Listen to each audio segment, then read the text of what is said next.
그 부의 윤리학이라는 말씀으로 제가 말씀을 선포하도록 하겠습니다. 이제 오프라인 오신 분들은 뒤에 성경 본문을 제가 적어 놨으니까요. 그걸 참조하시고 온라인 들으실 분들은 제가 성경 구절을 좀 띄워놓고 할 테니까 이 성경 구절 제가 말씀드리면은 그 구절 찾으셔가지고 보시면 되겠습니다.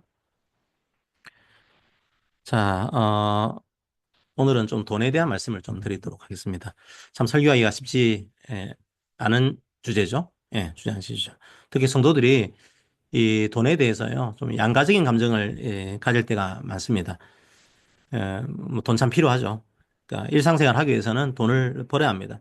성경은 일하기 싫으면 먹지도 말아라. 뭐 그렇게 말할 정도로 일을 하고 돈을 버는 걸 당연하게 생각합니다. 잠언에서는 그 게으른 사람에 대해서 책망하는 말씀도 많죠. 그 성경은 일하고 돈을 버는 것을 그 부정적으로 평가하지 않습니다. 스스로 자기 노동의 산물을 기뻐하면서 그 돈으로 삶을 즐길 줄도 알아야 합니다. 하지만 또 동시에 성경은 돈을 부정적으로 평가합니다.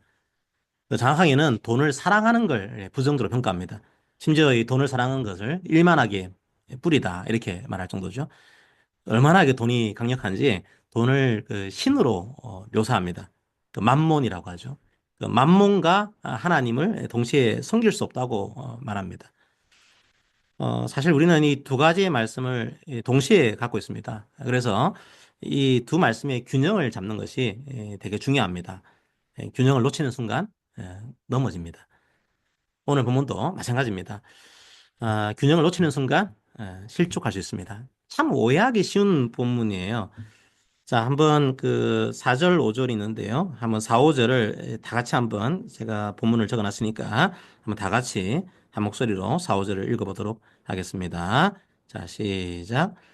내가 만일 내 하나님 여호와의 말씀만 듣고 내가 오늘 내게 내리는 그 명령을 다 지켜 행하면 내 하나님 여호와께서 내게 기업으로 주신 땅에서 내가 반드시 복을 받으리니 너희 중에 가난한 자가 없으리라. 아멘. 그 참 기분 좋은 말씀 아닙니까? 가난하고 싶은 사람이 누가 있겠습니까? 하나님께서 가난한 사람이 없도록 하겠다 이런 말씀을 하시니까 얼마나 기분이 좋습니까? 이게 참 기분 좋은 말씀입니다. 자, 그런데 이 기분 좋은 말씀으로 영적으로 이게 가스라이팅을 하는 경우도 저는 많이 봤습니다. 특히 기복 생활을 추구하는 기복 신앙을 추구하는 사람들이 이런 얘기를 많이 하죠. 말씀을 봐라. 하나님 말씀을 잘 지키면 가난할 수가 없다. 하나님을 제대로 안 믿기 때문에 가난한 거다. 자, 이렇게 말합니다. 게다가 여러 버전으로 이 말씀은 응용됩니다. 하나님 말씀을 잘 지키면 몸도 마음도 건강해진다. 아픈 사람이 없을 거다. 말씀대로 안 살기 때문에 아픈 거다. 그렇게 말합니다. 그래서 아픈 성도들의 그런 마음을 찌르기도 하죠. 이 말씀은 성도들을 영적으로 가스라이팅하기 딱 좋은 말씀입니다. 그런데 조금만 더 이 말씀을 읽어보더라도 이런 가스라이팅이 좀 이상하다 이걸 느끼게 돼요. 자, 오늘 봉독을 하지 않았지만 제가 드린 본문 중에 신명기 15장 11절도 있습니다. 한번 신명기 15장 11절도 한번 다 같이 읽어보도록 하겠습니다. 신명기 15장 11절입니다. 자, 시작. 땅에는 언제든지 가난한 자가 그치지 아니하겠으므로 내가 내게 명령하여 이르노니 너는 반드시 내 땅 안에 내 형제 중 곤란한 자와 궁핍한 자에게 내 손을 펼치니라. 그 뭔가 이상하지 않습니까? 분명히 4절에서는 가난한 자가 없을 거라고 말씀하셨습니다. 그런데 11절에는 땅에서는 항상 가난한 자가 있을 거라고 말씀하십니다. 모순 아닙니까? 이 모순돼 보이는 말씀을 우리가 어떻게 이해를 해야 될까요? 제가 오늘 말씀을 통해서 여러분이 주신 물질, 우리에게 주신 물질 그런 것들을 어떻게 사용해야 될지 주님께서 지혜를 주시기를 축복합니다. 사실은 4절이 좀 이상한 말씀이죠. 가난한 자가 없을 수 있나요? 특히 그 당시 근동사회에서는 가난한 자가 없다는 말씀이 더 이상합니다. 뭐 한 가정의 가장이 한번 세상을 떠났다고 가정을 해봅시다. 우리도 IMF 시대에 그런 일들이 많았습니다. 많은 가장들이 직장을 잃었죠. 생활고를 겪었습니다. 요즘도 그 한 가정의 가장이 넘어지면 가정 전체가 힘들어집니다. 버겁죠. 근데 구약 시대에는 그 더했을 겁니다. 지금보다 훨씬 더 가부장적인 예, 사회였죠. 뭐 그런 사회에서 가장이 죽으면은 어떻게 될까요? 남겨진 사람은 어떻겠습니까, 이게? 자녀들은 어땠을까요? 그 남편의 아내는 어땠을까요? 너무 힘들었을 겁니다. 예, 가난의 굴레에서 벗어나기 힘들었을 겁니다. 남편이 남긴 빚을 갚기 힘들었겠죠. 어떤 사람들은 이게 빚을 갚지 못해가지고 노예가 됐을 겁니다. 말씀을 지키지 않아서 가난한 겁니까? 그렇진 않을 겁니다. 모든 가난이 불순종의 결과는 아닙니다. 오히려 가난은 인류가 죄를 지은 이후로 인류 사회에서 사라진 적이 없습니다. 보편적인 겁니다. 아주 일상적인 거죠. 자, 그런데 사절은 말씀만 잘 지키면 가난한 자가 없을 거라고 말합니다. 상식을 뛰어넘는 말씀 아닙니까? 너무 말도 안 되는 그런 말씀 아닙니까? 여기서 우리는 한 가지를 좀 더 파고들 필요가 있습니다. 말씀만 잘 지키면 가난한 자가 없을 거라고 말씀하셨죠. 자, 그런데 그 말씀이 뭘까요? 안식일을 잘 지키라는 말씀일까요? 제사를 잘 드리라는 그런 말씀일까요? 그래서 그걸 잘 지키면 너는 가난하지 않을 거다. 그런 말씀입니까? 아닙니다. 이 말씀이 뭔지는 1절부터 3절까지 말씀에 나옵니다. 자, 역시 성경 본문 1절부터 3절까지를 제가 적어드렸습니다. 오늘은 다 같이만 읽어볼게요. 자, 1절에서 3절까지 말씀을 한번 읽어보겠습니다. 자, 시작. 매 7년 끝에는 면제하라. 면제의 규례는 이러하니라. 그의 이웃에게 구워준 모든 채주는 그것을 면제하고 그의 이웃에게나 그 형제에게 독촉하지 말지니 이는 여호와를 위하여 면제를 선포하였습니다. 이방인에게는 내가 독촉하려니와 내 형제에게 구워진 것은 내 손에서 면제하라. 4절에서 말하는 말씀은 바로 이 말씀입니다.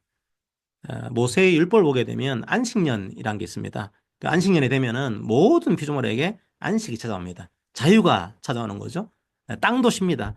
6년 동안 그 농사를 지은 다음에 7년째에는 땅을 쉬게 하는 겁니다. 그리고 사람도 안식을 얻습니다. 그 어떤 부자가요, 도저히 그 갚을 능력이 없는 그 빈자에게 돈을 빌려줬습니다. 그러면 이제 그 돈을 갚기 위해서 노력을 하겠죠. 그런데 그 돈을 갚기가 쉽지 않을 겁니다. 그래서 정말로 가난한 사람한테 돈을 빌려준 사람은 7년마다 그 빚을 면제해줘야 합니다. 사실은 그 돈을 받지 못할 수도 있습니다. 이 사실을 알고서 빌려준 겁니다. 그리고 빚 때문에 노예가 된 사람은 7년째 되는 해에 자유를 줘야 합니다. 잘 생각해 보십시오. 사실 이 채권자는 이중적인 은혜를 베풀어야 합니다. 먼저 돈을 빌려줘야 하는 거죠. 그런데 단순하게 사업상 빌려주는 게 아닙니다. 이자놀이를 하려고 빌려주는 게 아닙니다. 갚을 능력이 없는 사람에게 빌려주는 겁니다. 먼저 자비를 베풀어야 합니다. 그리고 그 다음에는요, 7년째가 되는 그 해에 그 빚을 못 갚으면 그 빚도 면제해줘야 합니다. 이중적인 은혜를 베풀어야 하는 거죠. 바로 그 말씀을 지키라는 겁니다. 바로 그 말씀을 지키면 가난한 자가 공동체 안에서 사라질 거라는 말씀입니다. 언제 가난한 자가 사라질까요? 교회의 공동체 안에서 물질을 나눌 때 가난한 자가 없어진다는 겁니다. 이 본문은 모두 부자가 될 거다 이런 말씀이 아닙니다. 하나님은 각 사람마다 다른 물질을 주셨습니다. 어떤 사람에게는 넉넉하게 주셨습니다. 어떤 사람에게는 부족하게 주셨습니다. 우리는 그 이유를 알 수는 없습니다. 자, 하지만 한 가지는 확실히 알 수 있습니다. 하나님은 부자도 허락하십니다. 하나님은 빈자도 허락하십니다. 모든 사람들을 하나님은 사랑하십니다. 오늘 말씀은 빈자를 정죄하기 위한 말씀이 아닙니다. 그게 아닙니다. 오히려 그 반대입니다. 가난한 자를 긍휼히 여기라는 말씀입니다. 하나님께서 왜 이런 물질을 주셨는지 부자들은 기억하라는 말씀입니다. 자, 그런데 이 말씀을 기억하지 못하면 어떻게 될까요? 물질을 나누기 힘들 겁니다. 돈이 아까울 겁니다.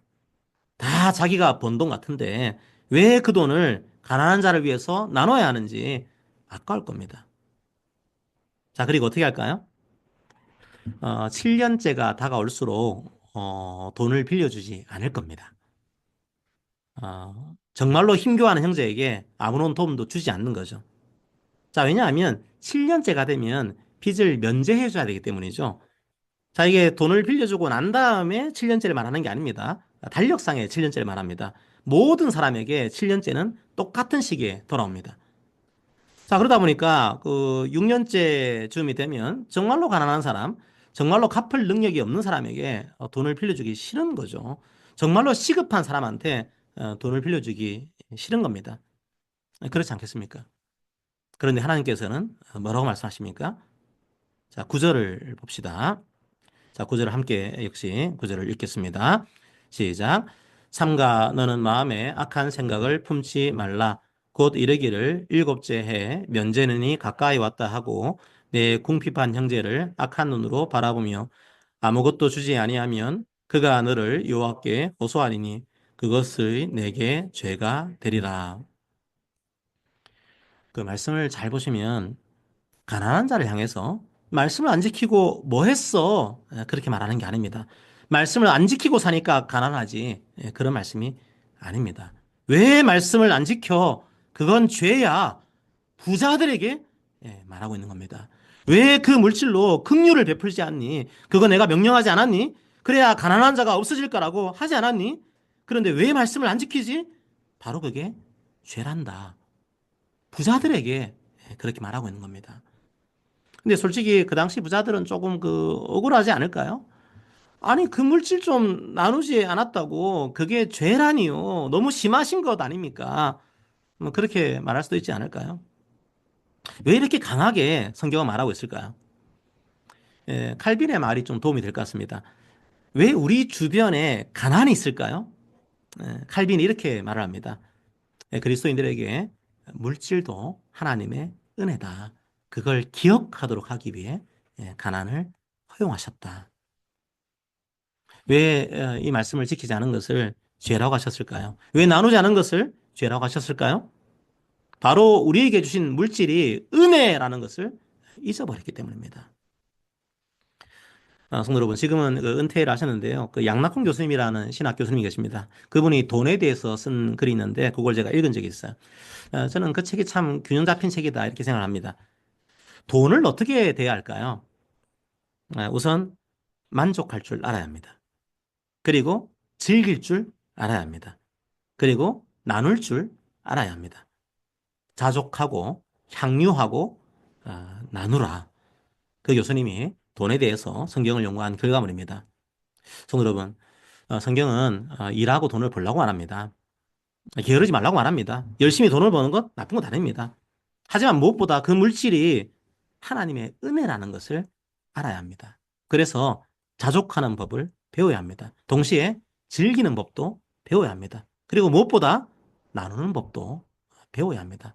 오늘 본문은 나눔에 초점을 맞춘 본문인 거죠. 그렇게 나눌 때 교회 공동체 안에 가난한 자가 없을 거라고 말씀하신 겁니다. 그런데 이 가난한 자가 없을 거라는 말씀이 이 땅에서 혹은 교회 안에서 실현된 적이 있을까요? 저는 개인적으로 예수님이 승천하시고 얼마 안 되는 짧은 시기에 초대교회에서 이 말씀이 이루어졌다고 생각합니다. 제가 사도행전 2장 44절, 45절을 제가 읽어드리겠습니다. 믿는 사람이 다 함께 있어 모든 물건을 서로 통용하고 또 재산과 소유를 팔아 각 사람의 필요를 따라 나눠주며 그 초대교회의 이 짧은 시기에 교회는 서로 물질을 나눴습니다. 신명기의 말씀이 실제로 이루어진 거죠. 교회는 천국의 기쁨을 풍성하게 맛봤습니다. 예수님이 재림하실 때 올 천국의 모습을 역사 속의 초대교회를 통해서 우리에게 미리 보여주신 겁니다. 하지만 지금은요, 이미야 아직의 긴장 속에 우리는 살아가고 있습니다. 예수님께서 오셔서 십자가에서 우리의 죄를 위해서 죽으시고 부활하셨습니다. 그래서 하나님의 나라는 이미 시작되었습니다. 이제는 모든 사람들이 예수님의 십자가 보혈을 믿고 구원에 이르기를 기다리고 있는 그런 시기입니다. 그 나라는 시작되었지만 아직 완성되지 않았습니다. 그래서 신명기 말씀처럼 가난한 자가 그치지 않습니다. 하지만 교회는 어떻게 할까요? 초대교회 모습을 떠올리면서 그 말씀의 원리를 살아내야 합니다. 교회 공동체 안에서 어떻게 이 물질을 사용해야 할지 지혜를 구해야 합니다. 사회를 향해서도 마찬가지로 어떻게 이 물질을 사용해야 할지 지혜를 구해야 합니다. 우리 사회의 지금 제도와 문화 속에서 어떻게 이 말씀의 원리를 구현할 수 있을지 생각하고 행해야 합니다. 바로 그게 은혜를 기억하는 우리의 방법입니다. 우리 교회 예산도 뭐 그런 측면에서 구성이 되어 있습니다. 이번 주에는 그 청년들하고 우리 자녀들 중심으로 해서 장학금을 드렸습니다. 그게 은혜를 기억하는 우리 교회의 방법입니다. 그리고 우리 교회는 수술을 하거나 장례를 치를 때, 이사를 하거나 결혼을 할 때 부족하지만 교회의 재정을 사용하고 있습니다. 목돈이 필요하신 거죠. 바로 그게 우리 교회 주신 은혜를 기억하는 우리의 방식입니다. 그리고 구제와 선교원금에 가장 많은 예산을 배정하고 있습니다. 바로 그게 은혜를 기억하는 우리의 방법입니다. 그리고 우리 스스로도 그 물질을 즐길 줄도 알아야 합니다. 그래서 문화행사도 즐기고 맛있는 식사도 같이 합니다. 우리가 제대로 즐기는 것도 은혜를 기억하는 방법입니다. 각 교회마다 은혜를 기억하는 방식이 다를 겁니다. 우리는 그런 식으로 은혜를 기억하는 거죠. 앞으로도 어떻게 우리에게 주신 은혜를 기억하면서 이 물질을 나눠야 할지 더욱 지혜가 필요합니다. 그런데 오늘 본문을 보시게 되면 그 지혜의 원리를 발견할 수 있습니다. 우리는 어떻게 나눠야 할까요? 자, 7절과 8절이 있습니다. 한번 7절과 8절을 다시 한번 읽어보겠습니다. 7절, 8절입니다. 시작. 내 하나님 여호와께서 내게 주신 땅 어느 성읍에서든지 가난한 형제가 너와 함께 거주하거든 그 가난한 형제에게 내 마음을 완악하게 하지 말며 내 손을 움켜쥐지 말고 반드시 내 손을 그에게 펴서 그에게 필요한 대로 쓸 것을 넉넉히 부어줘라. 교회는 어떻게 나눠야 할까요? 첫째, 마음으로 나눠야 합니다. 7절을 보면 마음을 완악하게 하지 말아라 이렇게 되어 있죠. 아깝다는 생각을 하지 말아라 그런 뜻입니다. 모든 나눔은 그 마음에서 시작되어야 합니다. 물론 그 사회에서는요, 억지로라도 그렇게 나눌 필요가 있습니다. 일반적인 사회는 교회 공동체가 아니죠. 마음으로 나누기가 쉽지 않습니다. 그래서 강제적인 제도를 통해서 함께 위험을 나누고 있습니다. 그 사대보험 같은 것들이 뭐 그런 것들입니다. 그 보험료 낼 때마다 아깝다는 생각이 들죠. 내가 나이가 든 것도 아닌데 왜 국민연금을 내야 돼? 내가 아픈 것도 아닌데 왜 건강보험에 가입해야 돼? 내가 일자리를 잃은 것도 아닌데 왜 고용보험에 가입해야 돼? 이런 생각이 들 수도 있습니다. 물론 이런 사회보험 제도는 제도적으로는 부족한 것들이 꽤 있습니다. 실제로 앞으로도 수정해야 될 것들이 꽤 많이 있을 겁니다. 하지만 원리상으로는 서로 위험을 나누는 겁니다. 그래서 억지로라도 가입을 시키는 겁니다. 강제적으로 가입을 시켜서라도 사회적인 위험을 함께 대비하겠다. 그런 정신이 들어가 있는 겁니다. 실제로 우리나라가 참 절묘한 시기에 고용보험법이 제정이 됐어요. 이게 실업급여가 포함되어 있는 법이죠. 고용보험법을 제정할 때 사회적인 저항이 심했습니다. 고용보험법 핵심이 실업급여거든요. 그러니까 실업 문제를 대비하기 위해서 고용보험을 만들었지만 그 당시만 하더라도 실업 문제가 그렇게 심각하지 않았습니다. 그 실업도 없는데 왜 사회적 위험을 우리 보험료로 나눠야 하냐 이런 저항이 심했죠. 어쨌든 이제 95년도에 그 고용보험법을 제정하고 96년도에 7월 달에 실업급여가 시행됐습니다. 그리고 97년도에 IMF 사태가 터졌습니다. 실업자가 엄청나게 생겼습니다. 불행 중 다행으로 실업급여라는 제도가 있었습니다. 사회적 위험을 나눌 수 있는 제도가 절묘한 타이밍에 존재했던 거죠. 사실은 사회에서도 이런 식으로 사회적 위험을 나누고 있습니다. 하지만 저항이 심하죠. 강제성을 수반할 수밖에 없습니다. 하지만 교회는요, 강제성을 수반하지 않습니다. 마음을 수반해야 합니다. 마음이 없는 나눔을 성경은 말하지 않습니다. 예수님께서 우리에게 주신 새 마음에서 나눔은 시작되는 겁니다. 그게 사회 공동체와 다른 점입니다. 억지로 하라고 말하지 않습니다. 아니면 부자들은 마치 선심을 베푸는 것처럼 나눌 수 있습니다. 그걸 성경은 권장하지 않습니다. 아니면 아까운데 안 지키면 찝찝해서 나눌 수도 있습니다. 그게 진정한 나눔일까요? 성경은 주님께서 주신 새 마음으로 기쁘게 나누라고 말합니다. 그 마음을 우리에게 주시기를 축복합니다. 둘째로 손을 펴야 합니다. 손을 움켜쥐지 말아야 합니다. 실제로 손으로 나눠야 하는 거죠. 마음은 있는데 손은 그대로 움켜쥐고 있다. 사실 마음이 없는 거죠. 아까운 거죠. 그것도 성경은 권장하지 않습니다. 성경은 실제로 나눠야 한다고 말합니다. 추워서 이게 떨고 있는 사람한테 춥지 않기를 바란다. 그렇게 말만 하면 안 됩니다. 그건 위선입니다. 몸이 추운 자들에게는 실제로 겉옷을 줘야 합니다. 행동으로 마음을 보여줘야 합니다. 자, 그런데 그렇게 하는 게 어떻게 가능할까요?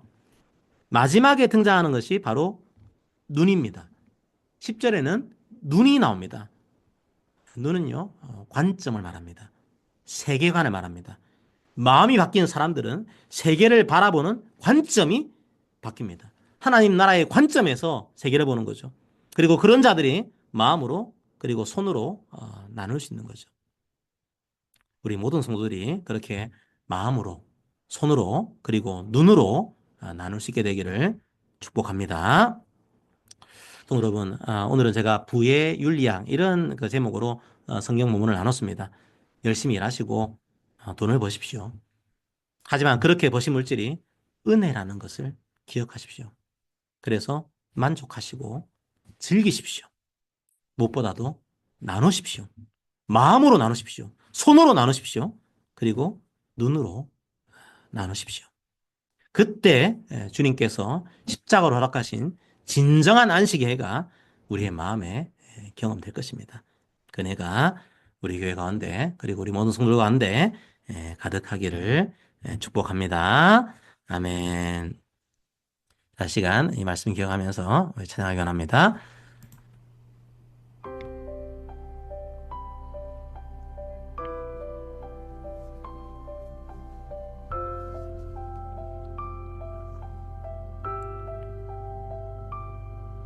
그대 폭풍 속을 걷고 있을 때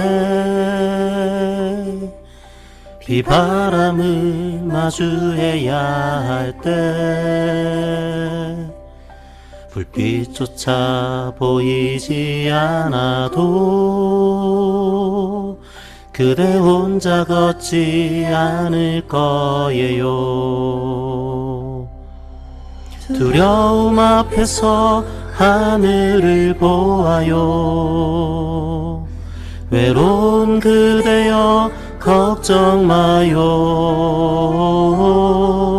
꿈꾸는 그 길을 또 걷고 걸어요. 그대 혼자 걷지 않을 거예요. 그대 폭풍 속을 걷고 있을 때 비바람을 마주해야 할 때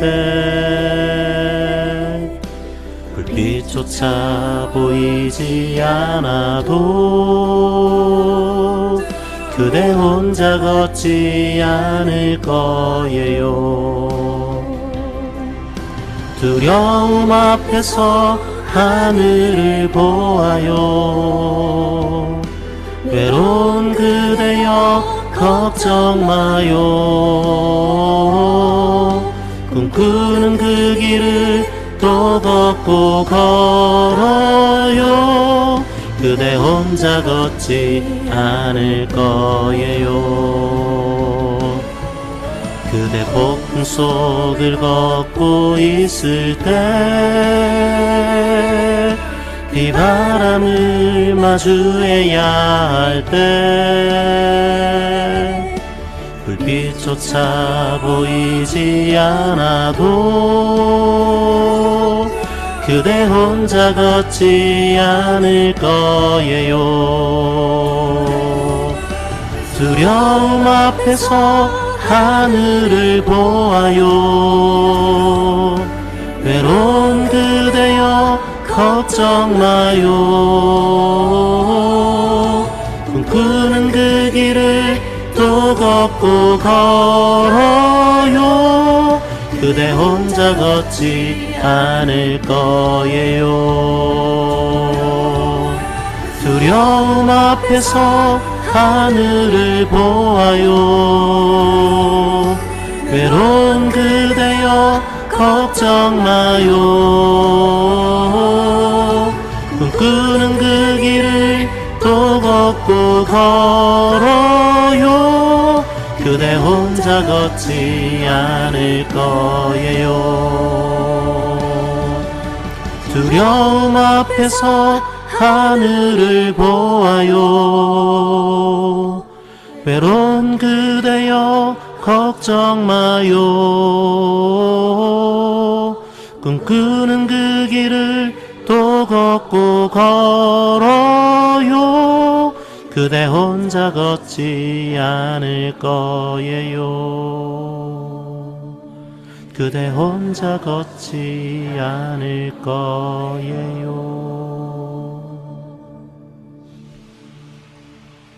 이 말씀은 이 찬양은 이중적인 의미를 가지고 있습니다.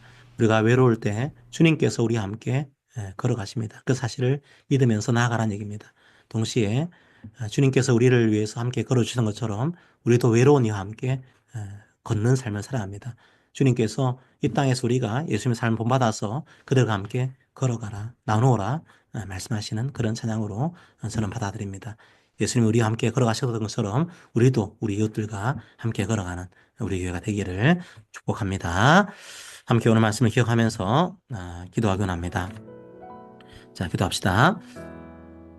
주님께서 우리에게 모든 것을 주셨습니다. 우리의 삶은 주님께서 은혜로 주신 것입니다. 우리의 삶은 주님께서 우리에게 주신 기적입니다. 그 은혜를 날마다 기억하기 원합니다. 이제 그 은혜 교회의 지체들과 나누기 원합니다. 이제 그 물질 우리의 이웃들과 나누기 원합니다. 우리에게 주신 새 마음으로 나누기 원합니다.